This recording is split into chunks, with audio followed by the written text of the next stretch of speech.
Now we're going to line up for the jamb so we know where to put the plate in relation to the deadbolt.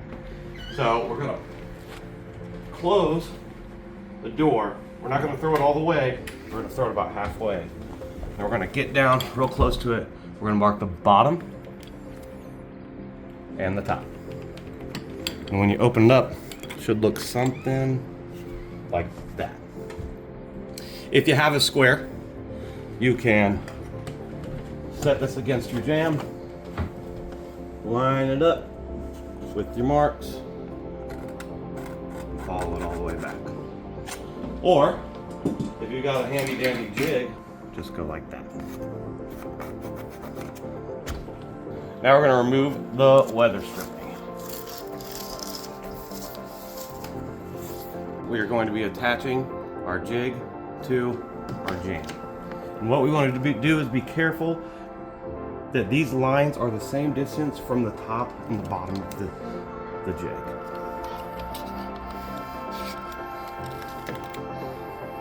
So I've got about an inch from here and about an inch from there. To center it in any best way that you can think, we're going to pre-drill this so we don't split our jamb.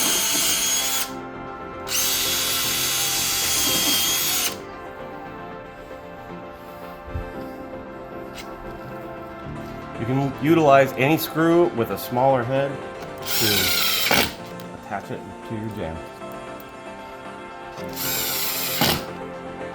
You don't have to cinch them down real hard. We're just going to get it on there so that jig doesn't want to move around. The next part of the process is we have to get our router depth correct.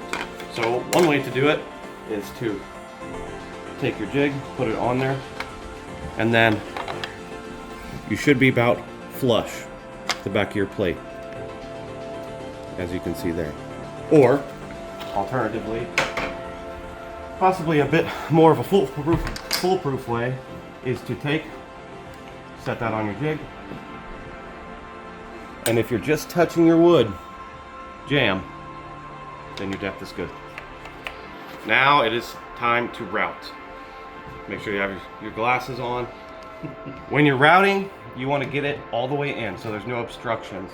So don't turn it on like this and then go at it. You're going to let it stop all the way. Get your router on there. Start.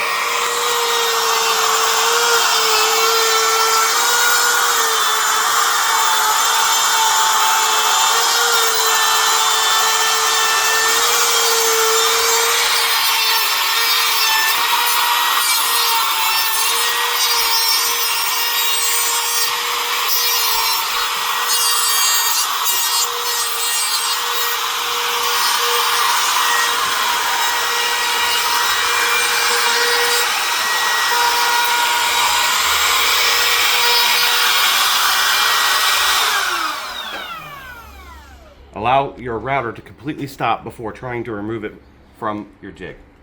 It's stopped, and we'll remove it. Now we're going to go through, and before we take our jig off, we're going to make sure that we got all of the material that needed to be removed. If you have a chisel, this is a good time for that, or you can start your router back up and do it that way. Now we're going to remove this jig.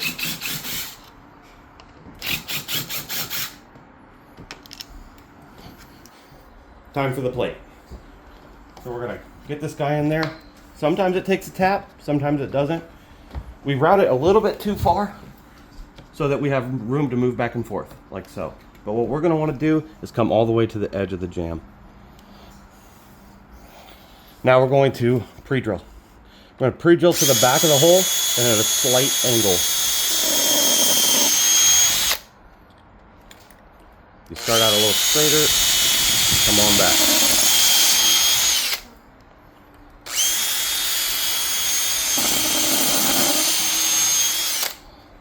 Now we're going to take these screws, which are color match, they look great, and we're going to stick them right through these rear holes.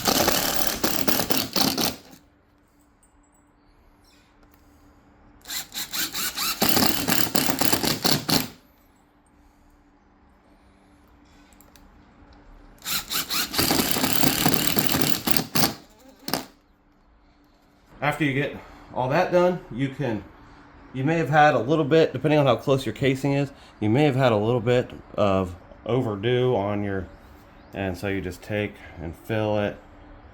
And if you got to paint it, you got to paint it, or just try not to do that. It's not always that easy, but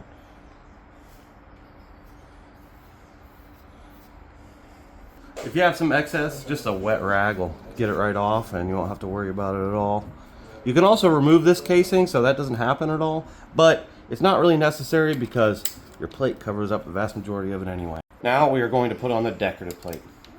So I usually put it to about center of the range. There's a little roll right there that if you line it up, usually works out great.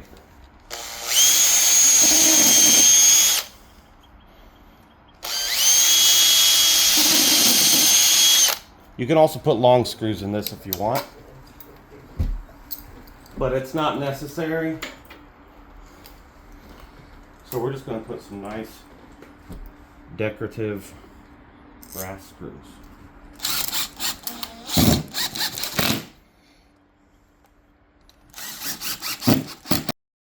Spackle if you need it. You won't always. You got your screws all the way to the back, which is what transfers, if there is a kick, somebody's going to get your house. That is what transfers all that energy to the back, to the meat of the stud. You're going to get your weather stripping back in. If you already have a piece of weather stripping, great. If it doesn't need replaced, that's also something you can do. Pretty much any hardware store or Lowe's, Home Depot will have replacements, and you can just cut them with a pair of scissors that pretty much anybody has. After you have everything put together, you got your decorative plate on, your weather stripping on, all that good stuff. The only thing to do is check and see if it works. Throws like a dream, got no issues. One of the things to point out is if it does not throw your first time, normally it will, this moves back and forth. You can see on this plate. So if I have it and it's too tight, I can move it back and forth, like so. We did this video today to be mostly instructional, and that's part of the reason why we did it in a lived-in house. This is a situation that any of you probably will deal with.